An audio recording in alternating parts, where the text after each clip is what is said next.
These videos are part of the William and Flora Hewlett Foundation's effort to share the results of the evaluation that the Aspen Planning and Evaluation Program is conducting of the Foundation's strategy to strengthen local advocacy in sub-Saharan Africa for access to reproductive health and family planning. The strategy seeks to apply 5 principles to the grant-making approach. These are intended to shift power and resources towards civil society organizations who do the advocacy work on the ground. The Foundation hopes to see all 5 principles reflected in the work of the grantees and their CSO partners, and the Foundation will hold itself to the same 5 principles.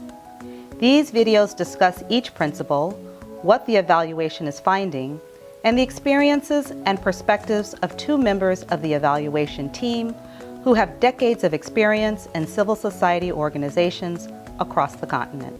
We believe in the importance of mutual accountability between the Foundation, our grantee partners, and civil society organizations.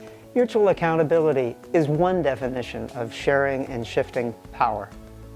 If it works fully as it's intended, it could really shift the power between the Hewlett Foundation and its grantees, between those grantees and the CSOs.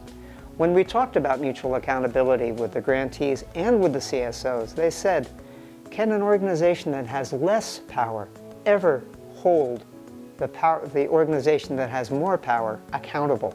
Where's the enforceability? That's the question that we return to again and again in our conversations with CSOs and with the grantees. Mutual accountability is quite tricky.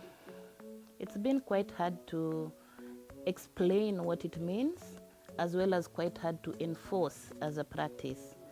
But right now we are seeing there's hope, there's good hope, because we see some CSOs that are already embracing mutual accountability while working closely with their grantees. One grantee normally calls the CS when they sit down. They agree on what does mutual accountability really mean to us? What particular steps can we take to make sure that we are mutually accountable to each other? And then finally they agree on how the CSO is going to hold the grantee accountable and how the grantee is going to hold the CSO accountable. I dare say that there is a big challenge normally. It's very hard for you to hold somebody accountable while the somebody is actually the one who supports you, the one who finances you. Especially in our cultural background, we are not quite used to questioning the power or the authority over us.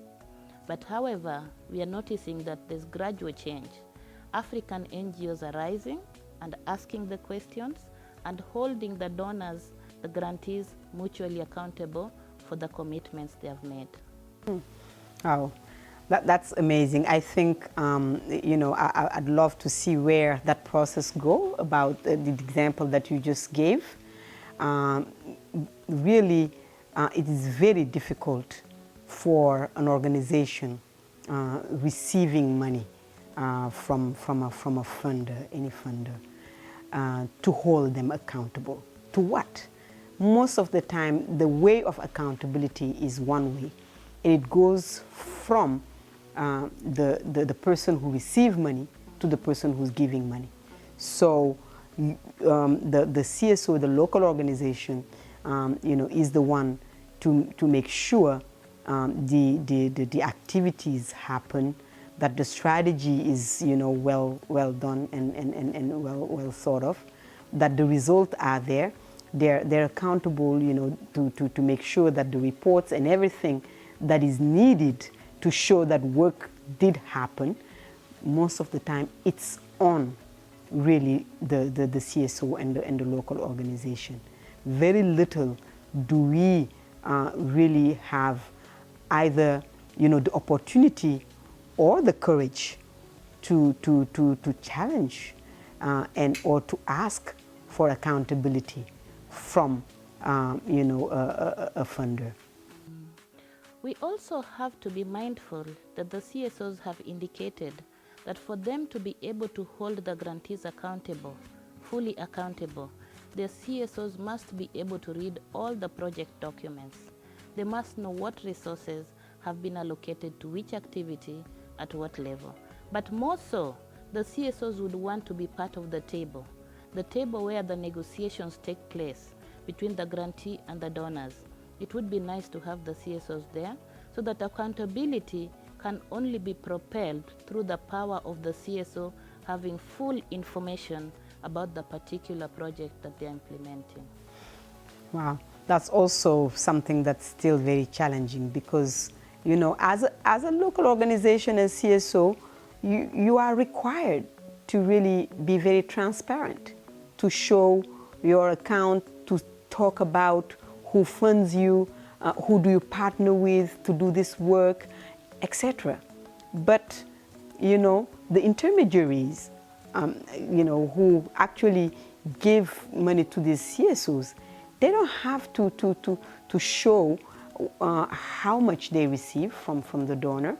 And most of the time, the CSOs don't know what even the full plan is, and they are not always in a position to request it. I think that information needs to be volunteered by, you know, the grantee, the intermediary.